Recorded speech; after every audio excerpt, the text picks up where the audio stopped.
where we host a research network funded by the European Union under the Jean Monnet Erasmus Plus program, and I want to acknowledge the support from that program for our collaborative research work. Now, I will shortly introduce the four panelists today, but before I do, a quick word on the topic. We all know that we are in the early stages of a transformational structural shift in the global economy as we enter the digital age. And even the global pandemic has not disguised this underlying reality. On the contrary, we've all become more aware of it as we download apps and stream services in an attempt to ameliorate the impact of the restrictions on movement of people, as we attempt to continue with our businesses and our government services, as we provide international education, for example, online, as we undertake medical consultations online. And as this process takes place and we realize it more and more in our daily lives, it really brings home, I think, the importance of policymakers everywhere in every jurisdiction learning from each other's experience during this time, sharing best practice, and adjusting policy and regulatory settings as may be needed in the interest both of innovation and encouraging and enabling the shift that is taking place, but also of allowing competition and openness to continue. And in this session, we look at, this is a big ask for policy makers and regulators, but we look at the potential benefits of getting it right and the potential losses from getting it wrong. So my four speakers today are first Hildegunn Kajvik Nordaas, research professor with the Norwegian Institute for International Affairs and research professor also at Örebro University in Sweden. She has a PhD in economics from Bergen University, has worked with the University of Western Cape and also with Stanford, and her current work typically focuses on the interface between trade, technology, and employment opportunities. Now, for many years before returning to academia, Hildegunn effectively ran the research program on trade and services for the OECD Secretariat. And I would really like to recognize her work there, particularly on the Services Trade Restrictiveness Index, the key new instrument we now have to attempt to measure barriers to trade and services. Without Hildegunn's dedication over a long period of time, we would not have that. It's a very big legacy, Hildegunn, and thank you for it. Our second speaker is Dr. Pascal Canais. He is Managing Director of the European Services Forum, which is the business voice for the services sector across the European Union. He has a PhD in European law from, I think it's the University of Rennes. He has worked as a legal expert with the European Commission and also with the Banking Federation of Europe. He is well known in all the labyrinths in Brussels that have anything to do with trade policy. He watches like a hawk all developments in EU trade policy. He's been appointed to DG Trade's advisory committee on trade agreements. And I would just like to say that because the European Services Forum celebrates its 20th year this year, and the Australian Services Roundtable similarly does, that Pascal has been a real leader in collaboration all around the world with other services stakeholders, so much so that he even made us invite him to come along to meetings of the Asia Pacific Services Coalition. The next panelist is Brian Mercurio. He is the Simon F.S. Lee Professor of Law at the Chinese University of Hong Kong. He's the author of probably the leading textbook on WTO law today. He is experienced outside academia also. He's worked in private practice and still undertakes consultancies in the practice of international law. He was a trade policy officer and trade negotiator for Canada and is well known also in Australia. Our fourth panelist is Dr. Neha Mishra from the Centre for International Law at the National University of Singapore, where she has a postdoctoral fellowship.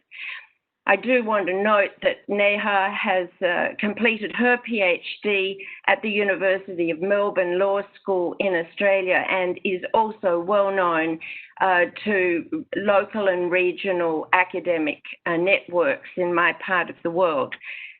She works at the interface between international economic law and digital regulation. So with that introduction to all of the speakers, I hand over first to Hildegun.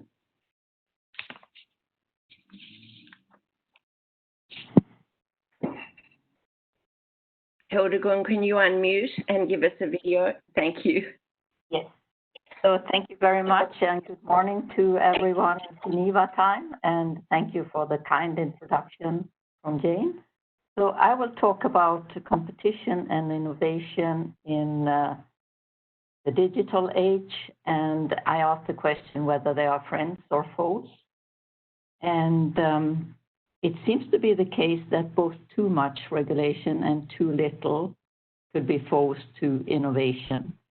And in telecommunication, which I will focus on, striking the right balance is really working against the moving target. So let me start with the messages. I'm starting at the wrong end, but the messages I would like you to take away is that the first point is that digital markets are susceptible to competition problems and may need help from regulators. The reference paper under the GATS aimed at addressing competition issues in telecommunications. However, best practice regulation changes with technology and market structure, and after more than 20 years, an update is overdue. My third point, that regulation affects innovation and market structure, only underscores the importance of modernizing the reference paper. And the e-commerce negotiations are a good opportunity to do so. So this chart, I could plot a number of important economic and social performance indicators against telecommunication, and the plot would look similar to this one.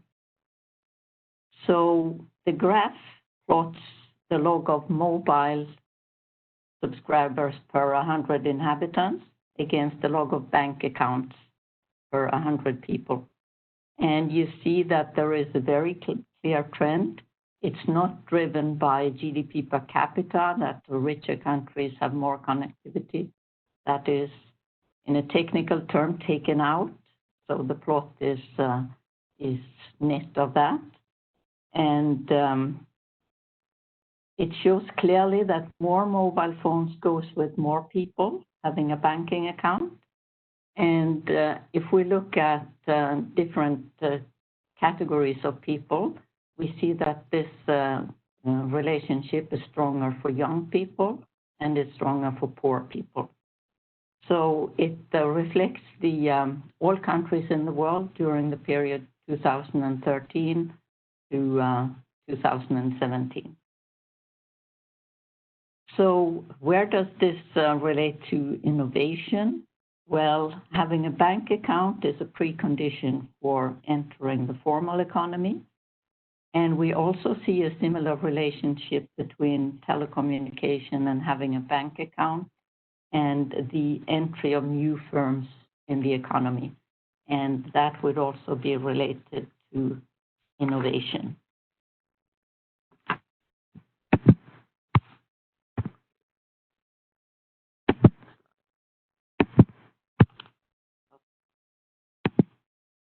So this slide takes a look at regulation, and it shows you the ITU approach, and it's the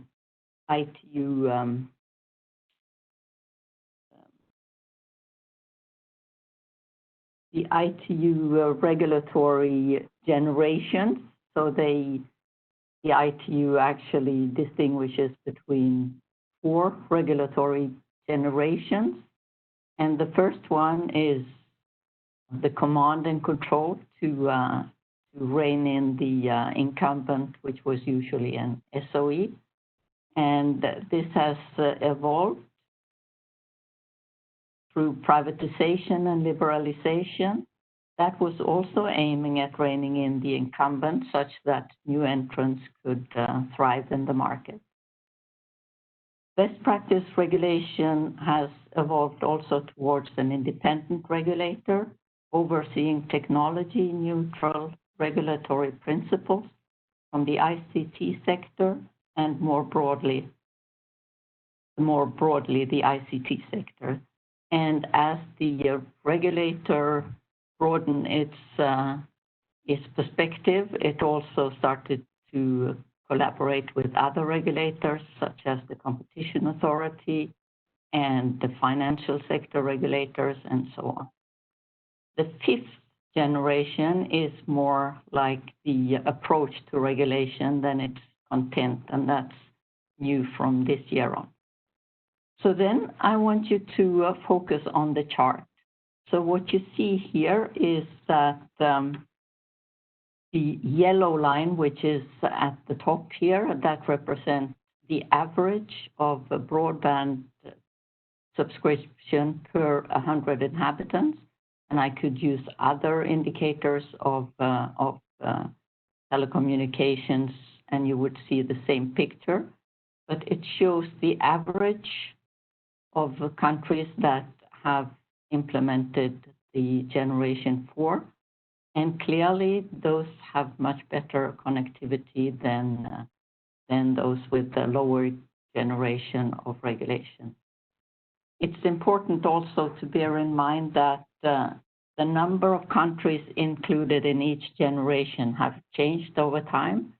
So that explains the jump in 2013 for G1 regulation, and that simply reflects that there are fewer countries in this category as we move along. And the few countries in Generation 1 that are left are actually doing quite well. So that is what you see here. So then let me move to the next slide, which shows you some outliers. And the outliers are really interesting here. So let's first focus on the vertical axis here. So you see the left-hand chart. The axis runs from 0 to 1, and we are still talking about subscriptions per broadband per 100 inhabitants. And these charts look at 2019. And if we look at the other chart, the right one, we see that the axis here is between 0 and 50. So what does this tell us? Well, if we look at the countries still having Generation 1 regulation, they are tiny countries, and these 2 tiny countries, for them, it might well make sense to stick to the first generation regulation, provided that it's required, that the incumbent is required to let foreign telecoms and internet services providers and content providers use its network on a non-discriminatory basis, simply because the market is too small to cater for a lot of efficient players. If we look at the left-hand side graph, here we see that Countries like Malawi and Rwanda, and to a somewhat lesser extent Pakistan, Senegal, and Kenya, they have all moved to generation 4, but that may have been premature. The lack of connectivity, in spite of the most modern regulation, may have to do with implementation capacity, market structure, and demand may not have reached the level where the country benefit from G4. So these outliers illustrate that which regulation is the most suitable depends on the level of development and the market conditions. So then let me go to the concluding remarks. So where does this leave us with respect to the e-commerce agenda, particularly on updating the reference paper? I jump straight to the third point here, which is that one size does not fit all, as we saw on the previous slide. If generation 1 is the best option for some countries, while generation 4 is the best for others, how should a future-proof e-commerce agreement look like? How can it be made sufficiently flexible to remain useful and relevant as technology and markets evolve? The current reference paper is somewhere between generation 1 and generation 3. It encourages asymmetric regulation on major suppliers, but it does not explicitly encourage deregulation when regulation is no longer needed. I would argue that the agreement should aim for establishing regulatory principles for the digital economy, embracing technology neutrality, non-discrimination, and market access. But I would leave the specifics of regulation to the national regulators. My last point is the need for working with other international organizations in the digital area. That does not necessarily mean that they should be brought on board during the negotiations, which may be complicated enough as it is. But I do think it's important to clearly identify what each organization's role should be in the digital economy. I think it's important that the e-commerce agreement focuses on trade-related aspects of e-commerce and to strike the right balance between competition and innovation in the digital economy.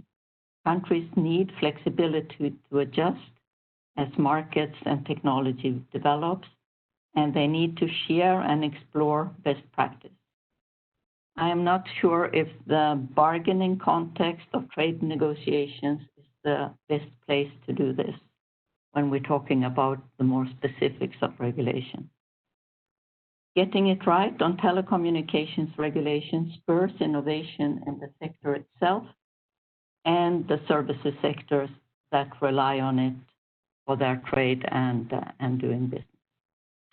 Thank you.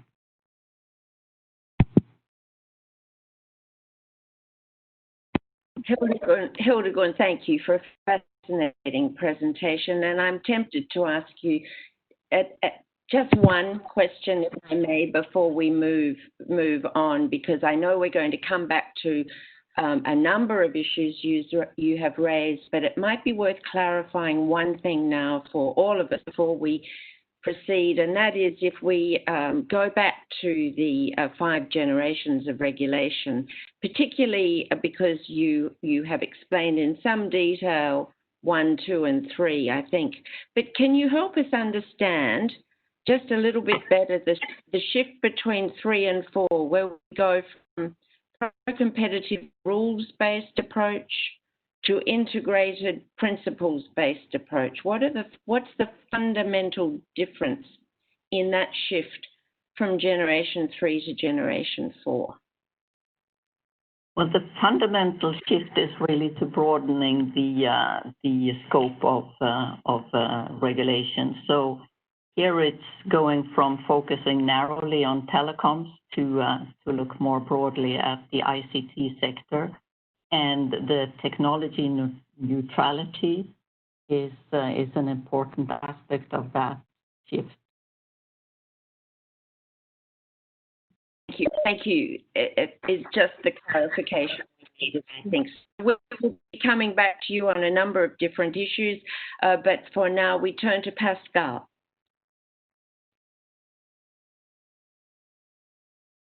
Thank you. Pascal. Thank you, Jane. Thank you, Jane. Thank you for the nice introduction and for having me on this program.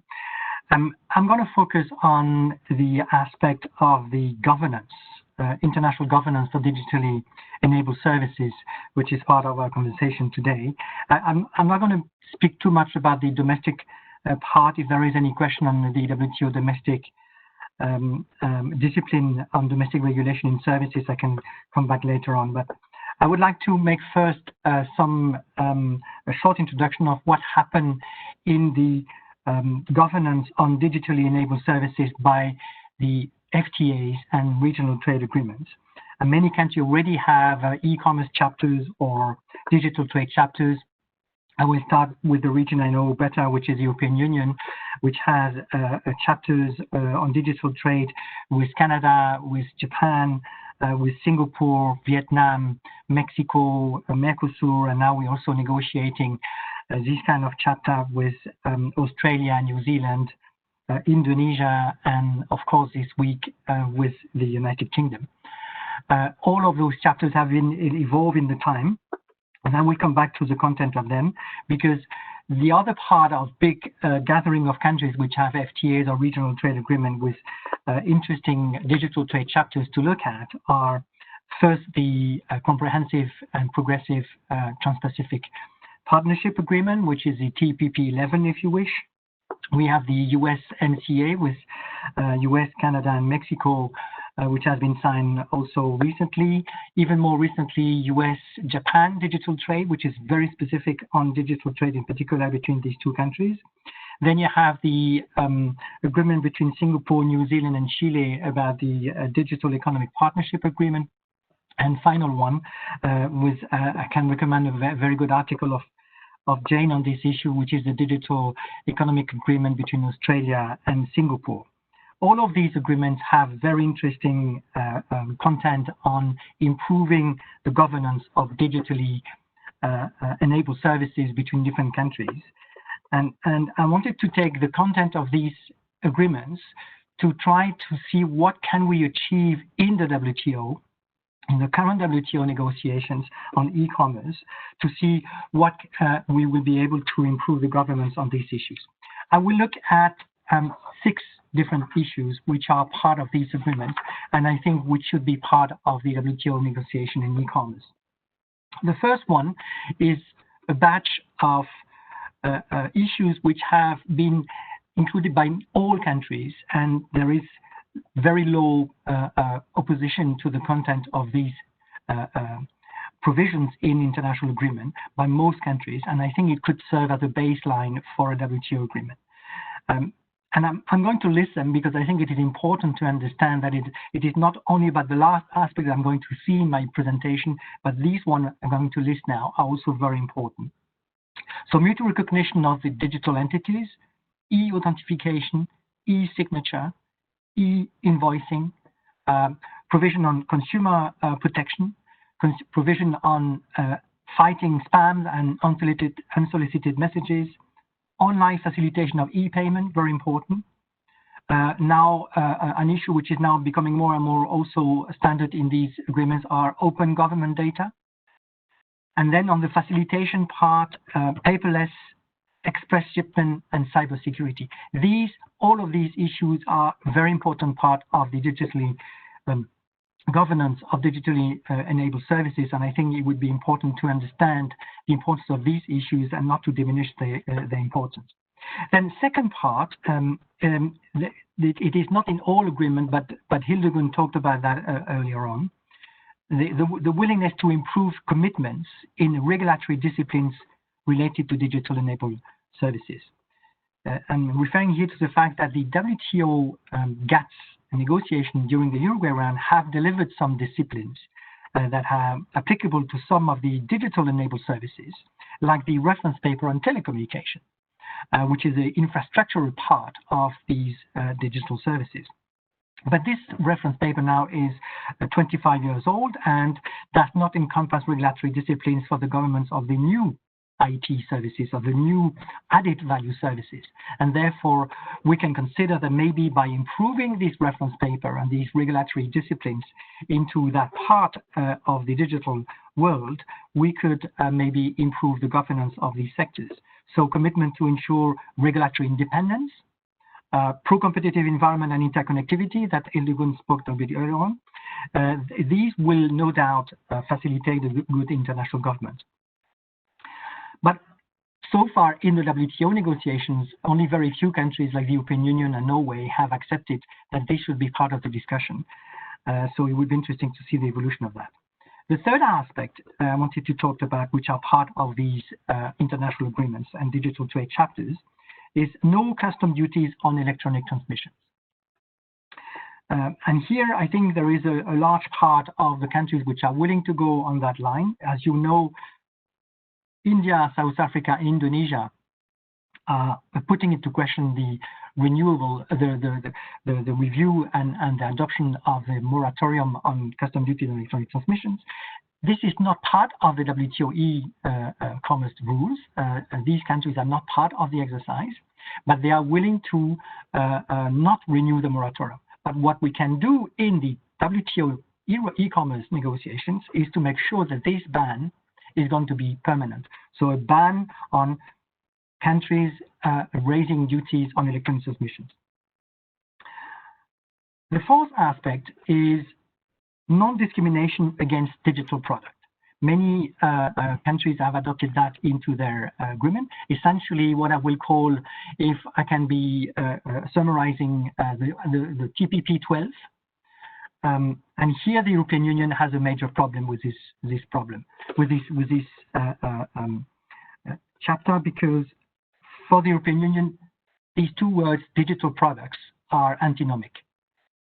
In the European Union, either you are digital and therefore you're a service, or you are a product, and even a product which has been sent electronically and transformed into product, and then it becomes a good. But it is either or. And that is actually the reason why we have the moratorium on no custom duties on electronic transactions and not about the digital products. So we will have a problem here with the European Union, but I think if we go back to the history of this, we know that the European Union wanted to have these distinctions not only for the sake of having a description of services or goods, but also because we had in the background the protection of the audiovisual services and the cultural diversity. But if we look at the text of the TPP 11 plus the USMCA, etc., you can see that actually most of these countries first exclude broadcasting services in their commitments in the agreement, or they allow the possibility to provide subsidies and government grants to audiovisual services. In the USMCA, for instance, Canada has got the possibility to protect the French culture production in Quebec. So I think there are possibilities on the substance to get some agreement on this exercise also, provided that, let's say, the negotiators are going not to stand too much ideological and the political stance. The fifth aspect I wanted to talk to you, which is important to have in these chapters, is the protection of intellectual properties. Most of the existing digital trade or e-commerce trade chapters that you have in the agreements include some language to ban requirement by the government to get access to software code source or to algorithm as a precondition for market access in a country. And I think that is very important for the international governance of the digitally enabled services, and as the title of this session is talking about, for innovation. If there is no protection of the innovation, I think we will go slower than if there is this protection. And here I think the TPP-12 and the European Union are on the same line, so we should be able to move on. But we also have to acknowledge that China, for instance, on the contrary, does not share the same perspective. And China, in the cybersecurity law that it has enacted, has clearly asked companies to provide the code source if they want to get the license. So here we might have a problem. let me come to my sixth and final point, which I think is also very important, and maybe to develop a bit further, if I may, Chairman, so that we understand maybe the distinctions between the European Union on one side and the TPP-12 on the other side. This issue is about cross-border data flows. It is a very important aspect of the digitally enabled services. Data has to flow if we want to have the digital world to expand. And here I think I first would like to emphasize that we talk about all data. We talk about personal data, but we also talk about non-personal data, including data on financial services that some of the existing chapters have actually excluded. But also we include all the data, including anonymized data, which are flowing from machine to machine, from the Internet of Things, all of those artificial intelligence and all these connected devices, which are using data as a way of functioning. This is really important. So we need to have governance, international rules to allow cross-border data flows. So if that is so evident, where are the problems? And maybe also just to come back to what I just said before, talking about non-personal data. UNCTAD in 2017 said that out of the 25 trillion US dollars of the e-commerce economy, 90% of those operations are B2B, and only 10% are B2C. And I'm not saying that there is no personal data at all in the B2B, but the big bulk of the personal data are in the B2C operations. So we can see that the digital economy is developing and the non-personal data is making the bulk of it. So how can we achieve international governance into this? So I will make two groups of countries here. First, some countries are willing to control the data that are following in their territory.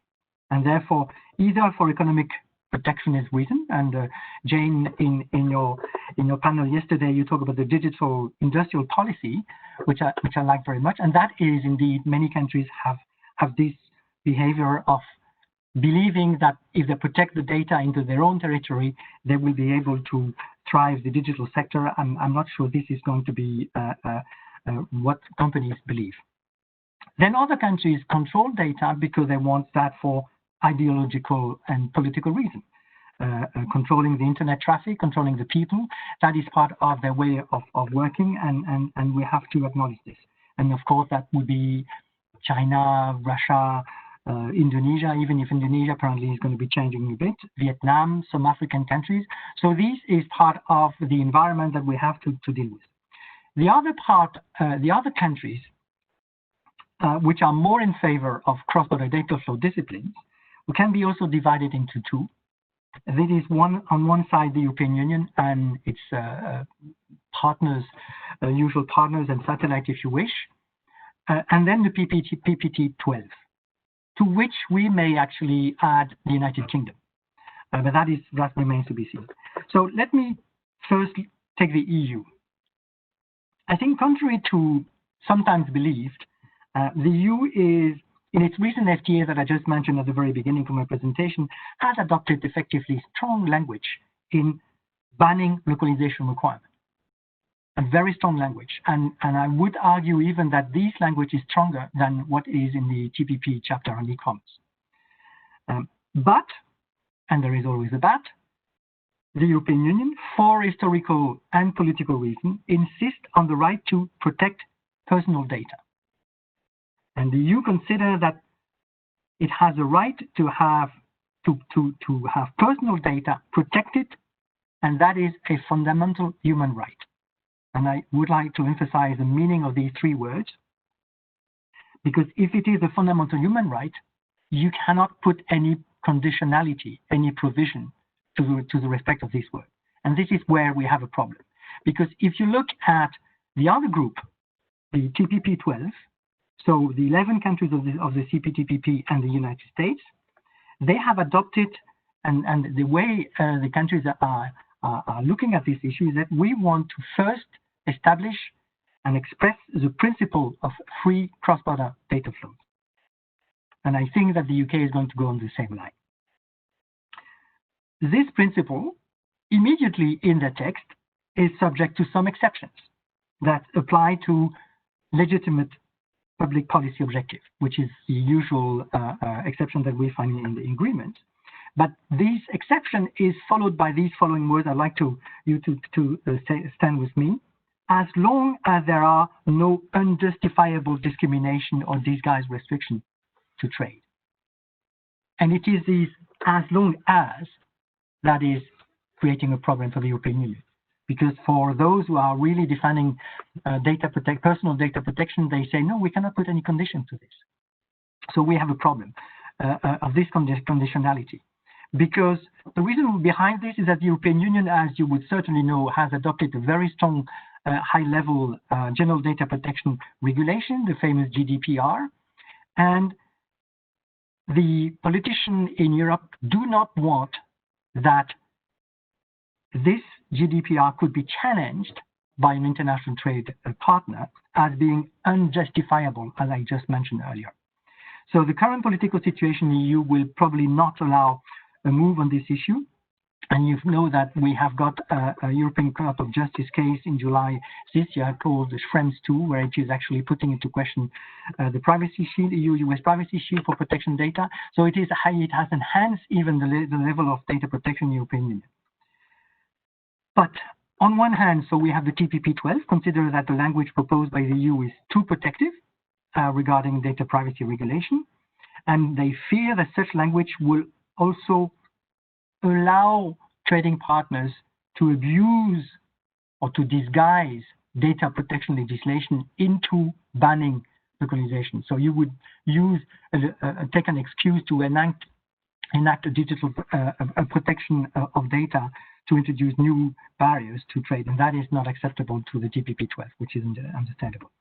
But on the other hand, the EU is considering that the language in the TPP-12 is not sufficient into protecting personal data. It's too weak, and we know that you have the rules of the APEC and you have the rules of the OECD, but as you know, these rules are not binding, and the European Union is saying, no, we cannot accept that this is not binding because it is not protecting sufficient data protection. So, you know, we have to move on this. I hope that we will be able to find a compromise.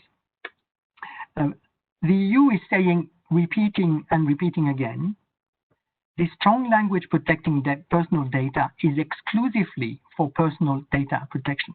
And they are making clear in the bilateral agreement that they have, for instance, the last one with Vietnam and Singapore, that yes, you can have a strong safeguard to the exception of the rules if you have the willingness to introduce strong data protection. If it is not related to data protection, you can be challenged by your partner to say, no, this is not correct, and therefore you have to abide by the other very strong principle, which is banning localization requirement.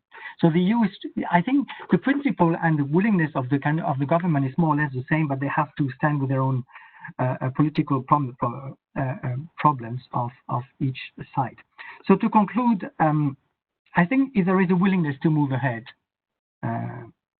towards a multilateral WTO rules on e-commerce, there is sufficient ground to find an agreement on the basic issues.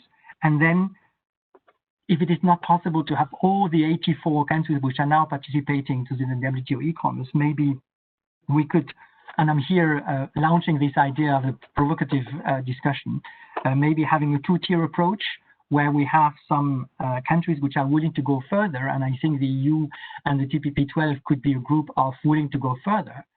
If countries are going to stand on their own on position and no one is willing to make any compromises, at the end of the day, I'm afraid we will have lost 5 years to try to negotiate e-commerce rules that actually will arrive to the equivalent of the TPP-12, which exists already. Thank you, Jane. Pascal, thank you. That was a tour de force in explaining to us not only where the European official policy positions are coming from, but also where European industry is coming from. I'm a great believer in track 2 commercial diplomacy, and it's very, very heartening to hear you say that from your point of view as a stakeholder, there is sufficient ground to find an outcome. And I think, you've really shown there that how important it is to understand each other's government positions, but also as stakeholders to actually listen to each other, to watch what other governments also are doing. And I'm very glad if the Australia-Singapore Digital Economy Agreement has, by writing it down,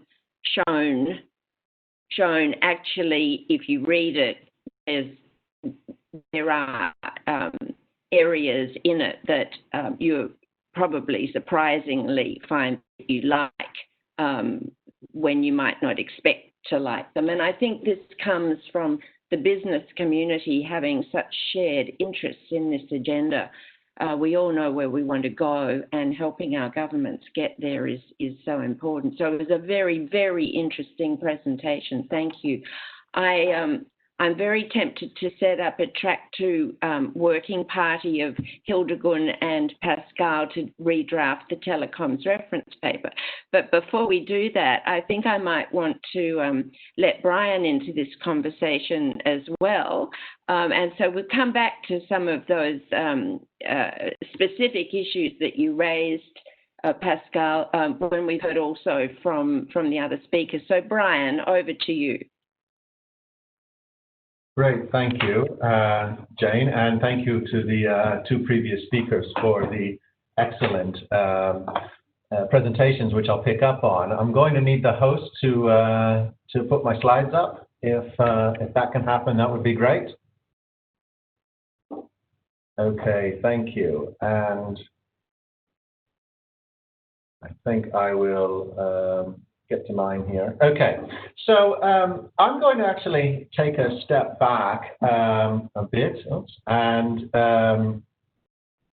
look more really at domestic regulatory objectives leading to an international agreement or at the WTO. Now, if we look at policy and regulatory objectives, actually both, they're really the same for the domestic sphere and the international sphere. What is it we're trying to get out of e-commerce or digital trade negotiations at an FTA or at the WTO? It's actually, I think, the same thing for most countries at a domestic level. We want to, and I'm going to use Jane's language here, allow the digital transformation to take place.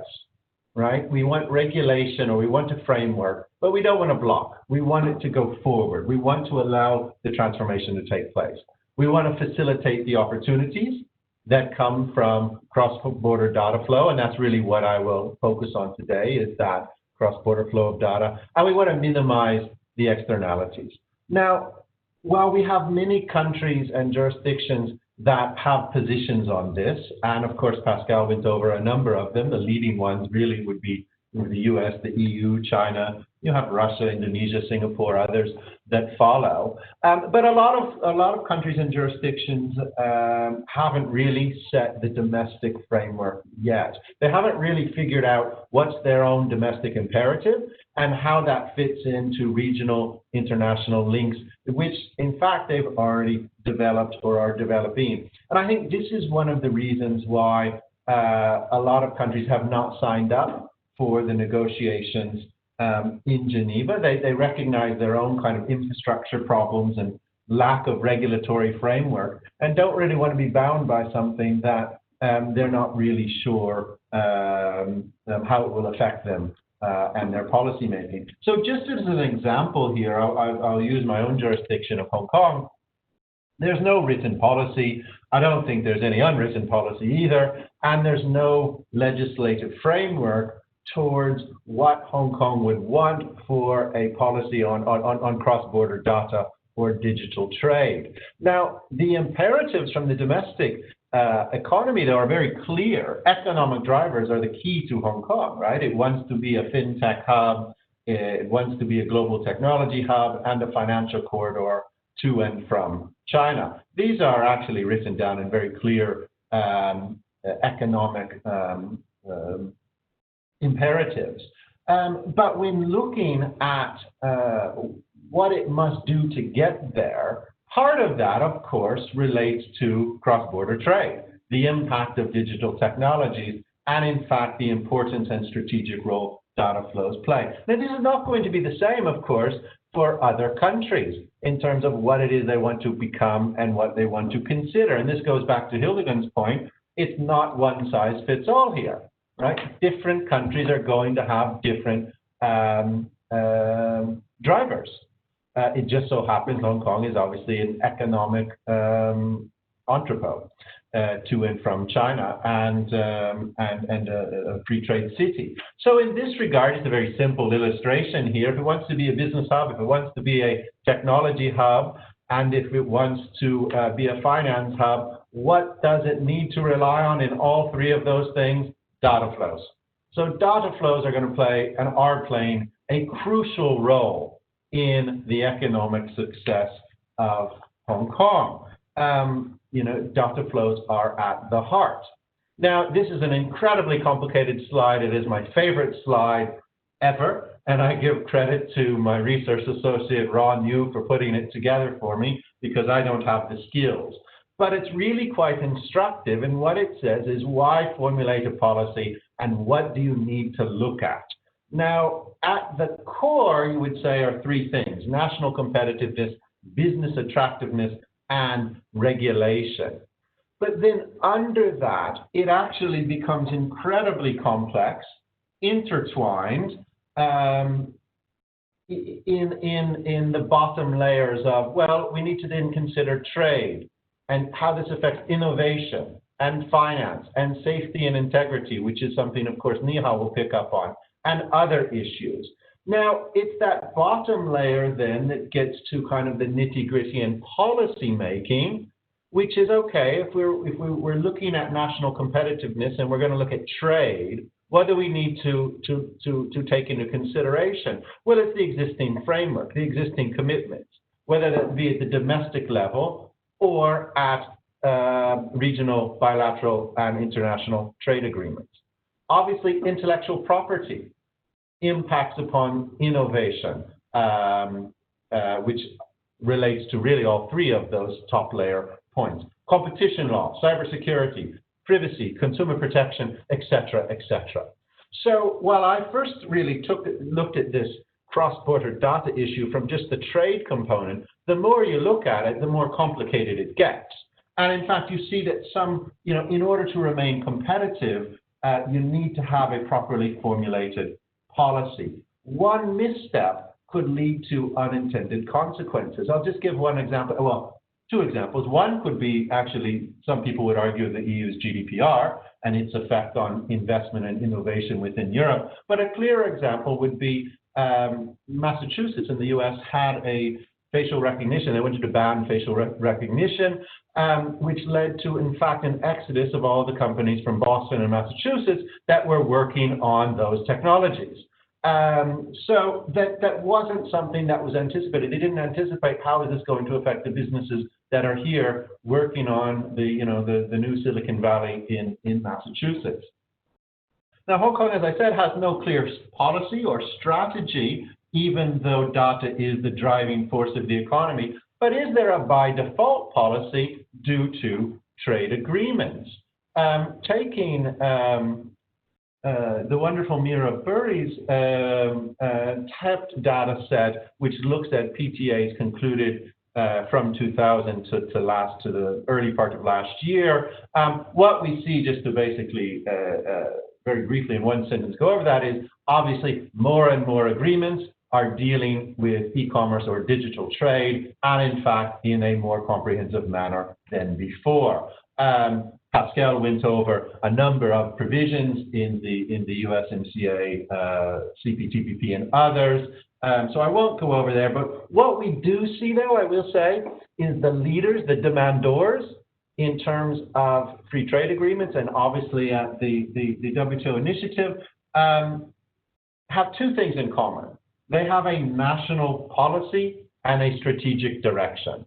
And you have a number of other countries or jurisdictions which are taking, right? Which in an FTA, they will accept what is on offer, but they are not demanding. And in fact, it seems to me, sometimes don't even care what they are signing up to. Now, in the Hong Kong framework, I mean, this is great. We have a personal data privacy ordinance. There's one provision in that ordinance which is not in effect, which never came into effect because the business community did not like it, and that was the provision dealing with cross-border data flows. And it's a very EU-like provision because essentially what it is saying is that you can't transfer data outside of Hong Kong unless the other regime you're transferring to has a substantially similar laws in place. And I mean, for obvious reasons, I think the Hong Kong business community did not like this, judging where most of their data, or a lot of it, is going. So this is not in force. It actually was an early law, but it never came into force. Now, contrast that to what Hong Kong is signing. I'll take the Australia-Hong Kong Free Trade Agreement as the example here, because it's Hong Kong's most comprehensive agreement. It looks very similar to the CPTPP, to the USMCA. It has some very strong provisions on there, banning localization of data, free flow of data, no customs duties, etc., etc. Now, this is, it's interesting. Oh, the slide actually doesn't fit, unfortunately, because in the provisions there is, of course, a paragraph, subparagraph 3 of those articles are the exceptions. And the exception is to achieve a legitimate public purpose. And repeating Pascal's language, provided that it would not constitute a means of arbitrary or unjustifiable discrimination or disguised restriction on trade. This is, of course, a catch-all provision. What is a legitimate public policy objective? I think the trend, as we see both in trade and investment, is to really give wide scope to the government in that regard. So the question really is that going to undo a lot of the work that is being done? I think there's some problems with this by default policy as well. And I think two problems in particular in the Hong Kong context. One, I think, applies everywhere, which is actually, never mind. They both apply everywhere to every country, because the by default policy is not a coherent one, and it doesn't make for good policy. And I'll give you an example. That language, or those exception clauses, are in quite a number of Hong Kong's free trade agreements, but not all. So there's very little to, I would say, no safeguards in Hong Kong's agreement with ASEAN, Georgia, and Macau regarding flows even of financial data. Now, what this means is really Hong Kong is going to legislate to really the lowest level.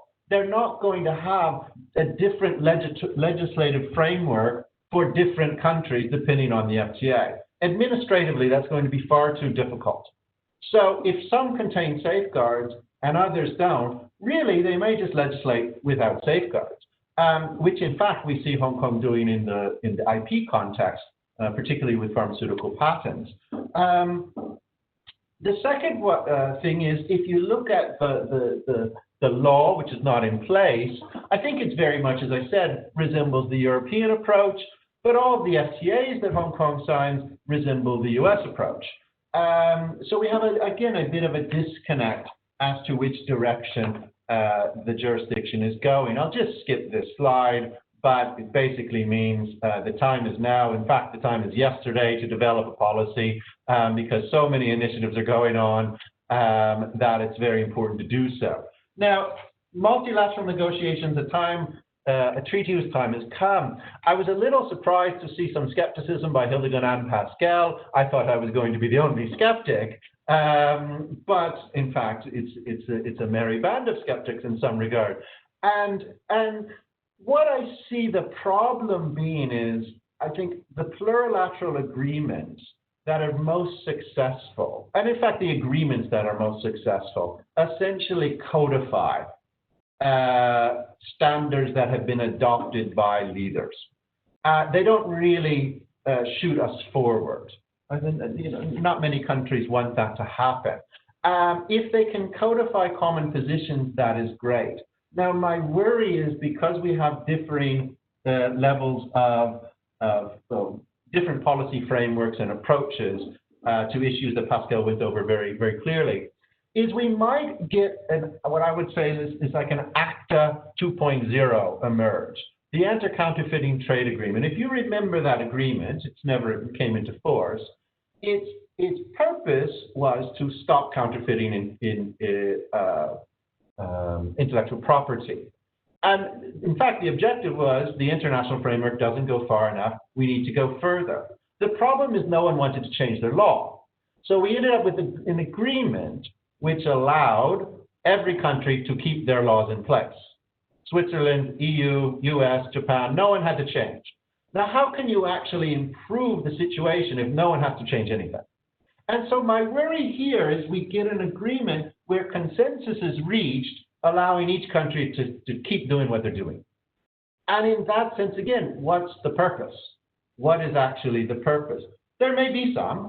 If there's questions I can go into, that actually might have value in itself, but it's not going to, it may in fact harm efforts to allow the digital transformation to take place. The second worry, as I've highlighted, is this very widely drafted public policy exceptions. Depending on interpretations, this could also, of course, undo some of our good work. So I do not want really countries to sign up knowing, well, it's okay because we have these exceptions, right? We see it in financial services now with countries saying, well, that's all right that we signed up to commitments because there's this, prudential clause, which means we can do what we want. Well, if you're signing an agreement with that mindset, it's probably not the best place to be. So I will stop there. Thank you for your attention, and I look forward to the discussion coming up after Niha's presentation. Brian, thank you. Well, you may well think that the merry band of skeptics is growing. I will remain an optimist until at least the end of this panel, but I want to come back to you particularly on your latter set of issues. I can see some common elements emerging absolutely between your comments and Pascal's, and I do want to pick them up and give you both a chance to comment, but I feel we need to hear also from Neha before we do that. But I do, I'm happy to declare my own position, as you know, Brian and others. I quite like the CPTPP language on cross-border data flows, and I quite like the Australia-Hong Kong language too, although it carved out finance. But it doesn't seem to me to quite make sense, both that we can't have an international agreement until all the players know what they're doing, but when they do all know what they're doing, what the international agreement does is just reflect a consensus that they can all go on doing it. Therefore, why was there any point doing it? There has got to be a better way. We have to find a way to break through that. And I would argue that the GATT itself did not simply codify current practice. And I would argue that the GATT did not simply codify current practice. So I think we need to have this discussion as we think about the extent to which the effort we want to put in or not put into these e-commerce negotiations. So we will come back to some of those fascinating issues, but Neha, I'd like to give you the floor, please, and I understand you're going to speak specifically about the interface between international economic law and cybersecurity regulation. Thank you, Jane. Thank you very much. And I'm really delighted to be a part of this panel. I will look, as Jane mentioned, I'll look at one important aspect of cross-border data flows, which is cybersecurity. And there are a couple of things I would like to highlight in my presentation.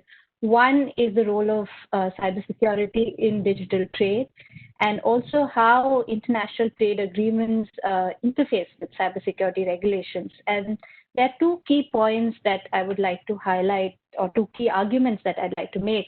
One is that trade and cybersecurity can share a symbiotic relationship. But when countries start imposing highly restrictive, unilateral cybersecurity measures, there's also a cost to digital trade, which means there's a potential conflict between trade and cybersecurity. And this is also not good for cybersecurity governance. And the second key message is that international trade agreements can, and they do have an impact on both the domestic and the global cybersecurity framework. So part of the role that international trade agreements play, which due to the rules within the system, is to just check protectionism. So it could be also checking protectionism in digital trade. But the other aspect of international trade agreements, which I think is extremely important, is the facilitative role that it can play. And I'll discuss a little bit more in the context of international regulatory cooperation and pick up on two examples. One is interoperability of data regulations, and the other one is encouraging more transparent, open, global, market-driven standards and best practices on cybersecurity. Now, generally, I think most people are aware the idea of cybersecurity is fast evolving. It's no longer just about technical risk management. There are many other policy rationales linked to cybersecurity, whether it's economic self-sufficiency or data protection. Pretty much anything that relates to digital sovereignty is often encompassed within the broad understanding of cybersecurity. And this is quite expected in a way as well, because the digital supply chain is increasingly more digitalized, but also because in a data-driven economy where the rents are being captured by certain super dominant firms, especially when they are foreign firms, one can see it not just as an economic threat, but also potentially as a security threat in the long run. So coming to my first point on the potential synergies as well as conflicts on trade and of digital trade and cybersecurity. Now, I think it's quite easy to understand why cybersecurity could be good for digital trade, because if you have good cybersecurity, you have better trust in the digital ecosystem. It also ensures that there's a very solid foundation for cross-border data flows. Because a lot of people talk about privacy, but I think cybersecurity is the other component of enabling a free environment for cross-border data flows. And there's a lot of initiatives in this regard. Getting the balance right is very important, because both overregulation and underregulation have their own risks. But at the same time, as I said, there's this conflict because a lot of cybersecurity measures are increasingly becoming more restrictive. There are many examples which the previous presenters already discussed: data localization measures. There are also restrictions on access to source code. So some governments want more access to source code or some kind of backdoor access to digital technologies. We have seen many examples in recent months of governments just banning foreign digital technologies because they think they are insecure. So all these measures, when they are so highly restrictive and have such an adverse impact on digital trade, they definitely then come with their own economic and technological inefficiencies. And I think one of the biggest risks is that they create this false sense of trust within or security within the digital ecosystem. For instance, it's quite natural to think if data is within the borders of my country, then it's safe. But that may not necessarily always be the case, because, for instance, cybersecurity is often a function of the technology rather than the location where the data is being stored or processed. So there are many trade-offs involved which are often not taken into account when many of these cybersecurity measures are implemented. And again, this has caused also generally for global cybersecurity governance in terms of fragmenting the system and also creating, for instance, preventing functionality of global data sets, which is also a very important factor in actually being able to detect threats to the digital ecosystem. Now, coming to my second point, where I said that international trade agreements do have a role to play, and one of them is checking protectionism. And we all know that there are already so many rules in WTO agreements, various FTAs on market access, on non-discrimination, on transparency, domestic regulation. Of course, how they apply on a case-by-case basis can really vary, but there's a possibility that in many of these cybersecurity regulations can be in conflict with these obligations. Now, in such a scenario, I think a very logical and fair explanation, and I think Brian also focused on it a little bit, is that countries would justify that, look, these measures are necessary. They might be trade restrictive, but they're necessary because it serves an important public policy purpose within our jurisdiction, and hence we should be able to adopt these measures, which kind of makes sense and is also important because the international trade agreement architecture does recognize the need for regulatory diversity. But I think, like Brian, I would think there should be some caution in terms of seeing how these exceptions might apply in different circumstances. Now, I'm making very broad assertions. The assessment can be very fact-specific depending on the measures, but one is if they are outright protectionist measures, even if they have been very carefully disguised as cybersecurity measures, they are unlikely to meet the threshold under the exceptions. Because they can, especially the general exceptions, because it's a very stringent threshold. The second one is there's this increasing reliance on security exception in a very casual manner, I would think, in many instances. But I think countries should remember that, at least legally speaking, these are not self-judging exceptions.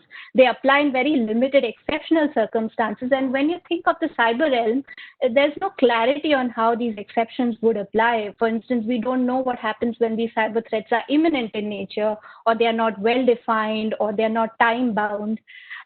Similarly, the third, and this is again, I think, something Brian mentioned, but just to highlight it again, in an environment of geopolitical conflicts and also technological uncertainty, I think there are very high political costs involved in just relying, and then also if trade tribunals are applying these exceptions, and taken to the extreme, they actually prejudice the stability of the already weak multilateral trading system.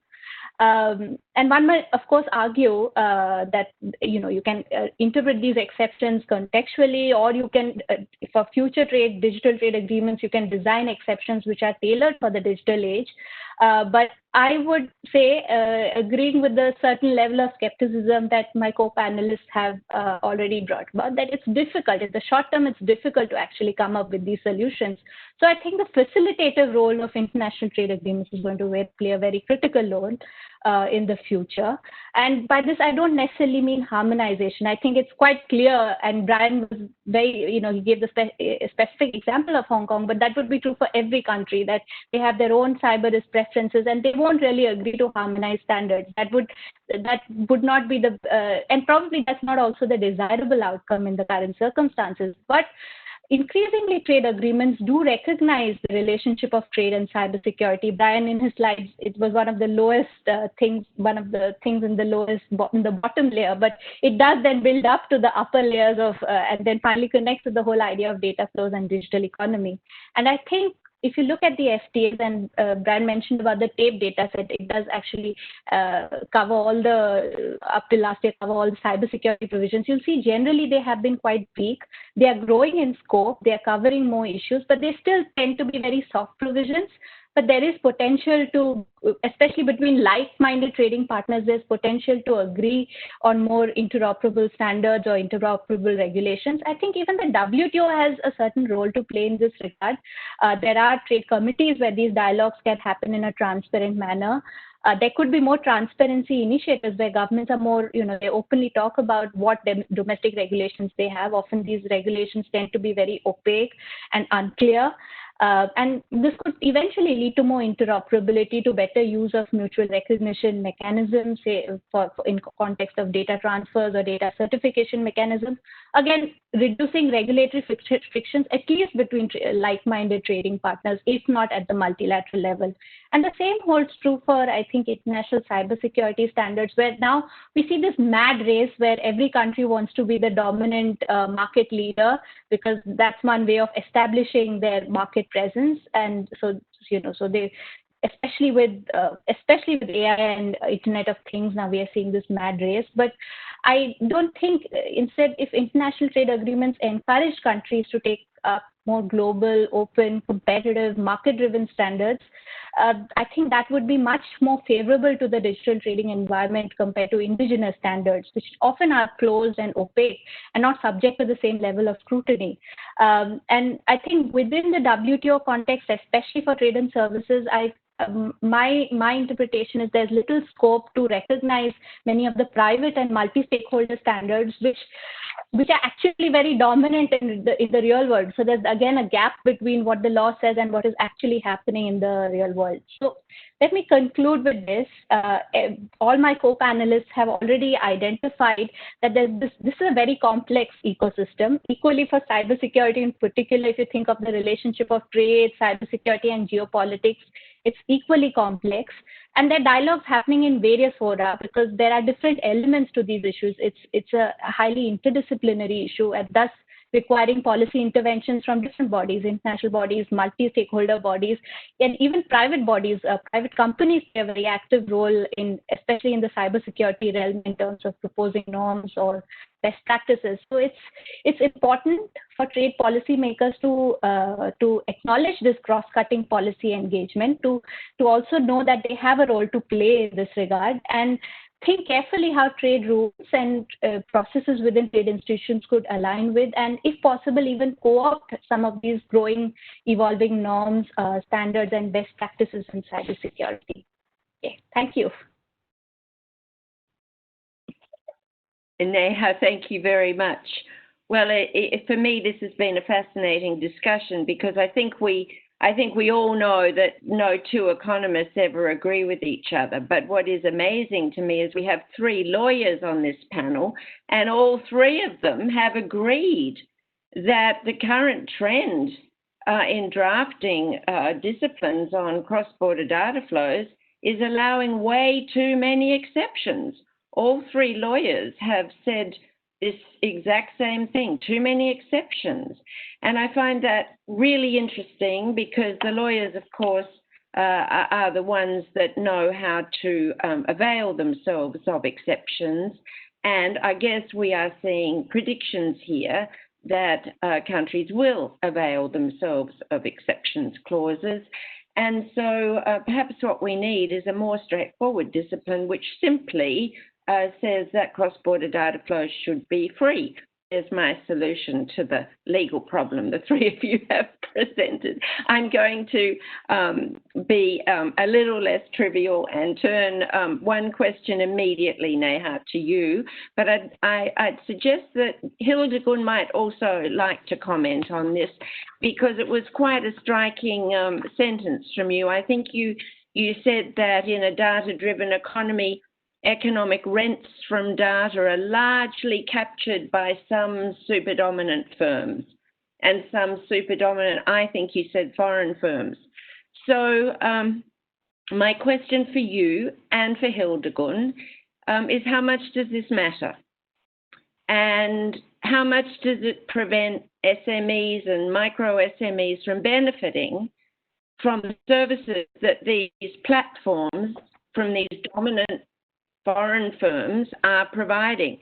Indeed, isn't it cheaper for micro SMEs in developing countries to obtain the access to those platforms that those firms are providing because rather than from more expensive, less innovative, aspiring, perhaps local, perhaps competitors?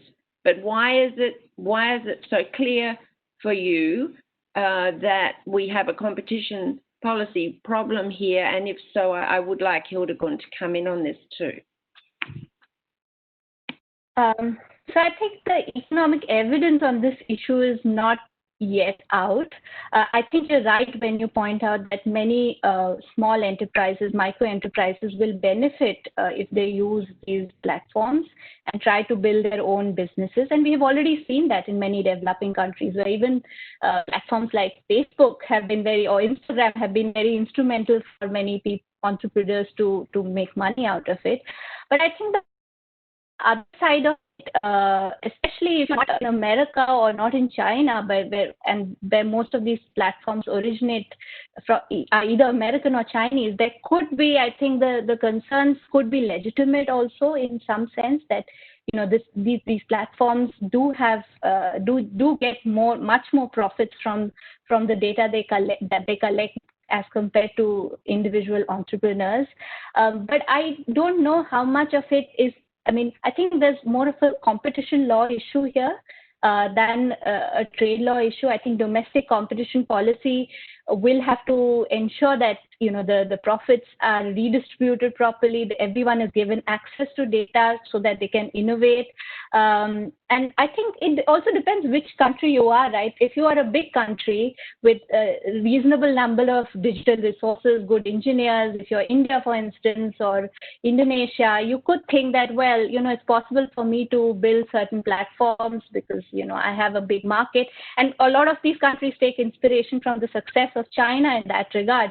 But as many of the panelists said, and as Hildegunn also pointed out, there's no one-size-fits-all approach. There would be, smaller countries, smaller economies who will absolutely be ruined if they decided to just close access to foreign firms, foreign platforms, and just relied on building their domestic resources. They may not be even competitive, even within the domestic market, forget about competing in the global market. So I would think competition law and policy will play a very critical role in engaging with these issues better. Thank you, Neha. Would you like to come in here too? Yes, certainly. So I think these super dominant firms are certainly a policy problem and a problem for the policymakers, more than maybe an economic problem. And I very much agree that it's a competition issue. But where it really has built into international policy is in the taxing and you have these services taxes and the debate now going on in the OECD about all these issues about profit shifting and how these multinationals should be taxed and whether they should be taxed locally based on their business in the local economy. So here there is certainly a problem. But I think it's also the case that there are huge economies of scale in this business, and the big super dominant platforms have a huge reach, and they also do allow SMEs all over the world to reach niche markets wherever those markets may be. And you have a lot of examples of this. You have, for instance, things from black metal rock kind of having a niche everywhere in the world, being quite global, to kind of small entrepreneurs targeting. There was one which I talked about earlier in a presentation, who actually sell shaving foam and all over the world with going with courses in how to shave by the old-fashioned way with a razor and so on. So it's a large market, and the issue is really the tax issue and competition policy, which again leads to the issue whether competition policy should be a part of the WTO framework. As the older ones of us remember the Singapore issues, where competition was one that never made it to the WTO framework. So I think that's also a question that is far from resolved. Thank you, Hildegunn. I have some questions coming in. I'm going to try and cluster them because we've only got 10 minutes left, and I need to start to give you all an opportunity for a last word. So one way in which I can cluster these questions is to come back to something which Neha said, which several of you also touched upon, and that is the role of the trade institutions and the WTO in particular in facilitating the kind of regulatory cooperation that is going to achieve what Neha called interoperability of data regulations and standards, and she spent a bit of time really on the standards as well. Now, I guess my question to all the panelists, particularly those of you who are the skeptics, are you equally skeptical that the WTO is going to be a successful forum in an area which it has not been its traditional forte, that is regulatory cooperation? If what we actually need to see happen here is a framework for interoperability, both on regulatory issues and the emergence of standards, then what is the process to get this to happen in Geneva? So shall we start with you, Hildegunn, or with Neha? Who wants to come in first on this? I'm happy to come in on this. So I think actually the setting in the WTO, which is kind of a give and take, and the mindset that what you do is kind of a concession to your trading partners, can come in and become a problem in regulatory cooperation. Because here you need kind of to explore best practice and to be a bit open-minded and learn from each other. And the kind of negotiation setting where you think that what you agree to is a concession to your trading partners, and it may even become a negotiating chip to and related to completely unrelated issues. I think that is a problem. And if you compare to the other international organizations, I'm not kind of totally endorsing the ITU, but I think it has proven through its more than a century operation that it has been able to facilitate a global communication network that actually works, and it is interoperational. So I think it's more the setting and the context that is more favorable to an international organization that does not have this commitment to in a trade setting that is better for, at least for now, when regulation is a bit up in the air, what is the best. So you're advocating a kind of comparative advantage between institutions and allocation of tasks according to what they're best at. I'm going to ask Neha just for a 1-minute response, and then I'm going to ask Pascal, and this will be your last comment, each of you, if you, in talking about interoperability and digital standards, if you want to make one last remark also on the costs of getting this wrong and the benefits of getting that right, then please do. So we will have Neha, then Pascal, then Brian. Thanks, Jane. So as I mentioned in my presentation, I'm a little more optimistic about the role that WTO can play with regard to ensuring data interoperability. I think a lot of these things are going to be soft processes, not necessarily binding mechanisms. And also, I think in addition to the WTO, there are many free trade agreements and alliances that are increasing between like-minded countries who want to promote digital trade. I think especially like when Australia and Singapore, or Singapore and New Zealand, when such countries with similar mindsets come together, I see a lot more scope for interoperability. So I'm optimistic. Thank you very much. And Pascal, you have a minute and a half, 2 minutes. Yes, well, I agree with Hildegunn that I think if we talk about standards, it's much more ITU than the WTO. I don't think the WTO will ever be able to deliver something concretely on regulatory cooperation, and regulatory cooperation is much a tool for the bilaterals. Even the regionals is complicated. And then what I think as a conclusion for me for international governance on digitally enabled services, the WTO is a tool to achieve something, but we cannot ask the WTO to reach the heaven.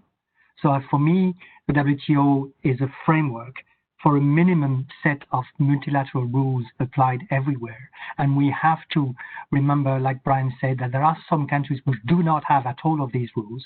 If we can have a baseline core agreement, it would not be perfect, but it will be setting the rules for the whole world, or at least a big bunch of countries, which would be making the bigger part of the international e-commerce.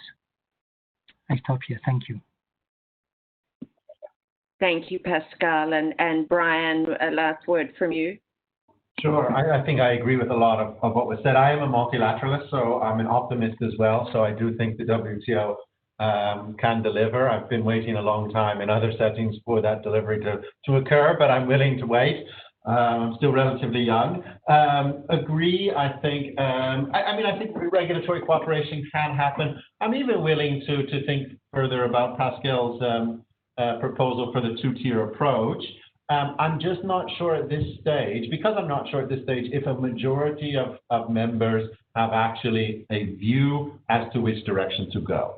So it may be, and it's not a risk-free strategy, it may be to allow that to occur and FTAs to take the lead and then come back. And I think the important thing at the WTO, at least again, as a free trader, the important thing for me is to allow that digital transformation to take place.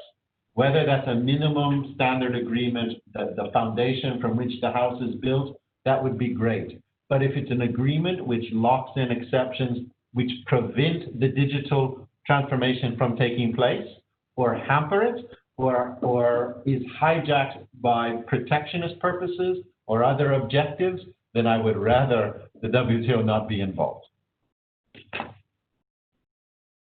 Thank you. Well, I have 1 minute just to quickly wind up, and so in focusing on this big question about the costs and the benefits here, I think I really only have time to focus on the dangers. We need right now a recovery path out of the very significant decline in global trade, including trade in services in 2020 and expected to continue into next year. The danger of not getting this right is that we prolong the recession, we have a deeper retreat from multilateralism, we continue to see more fragmentation in the regulatory environment for digital trade as countries go it alone and try and work out on their own what the right regulatory framework should be. And we risk seeing intensifying technology-based mercantilism and strategic competition. So to avoid a sustained drop in trade and investment flows, what I would like to do on behalf of the panel is urge our negotiators from all WTO members to continue to try. So with that, I wind this panel up and thank Geneva Trade Week for hosting us today.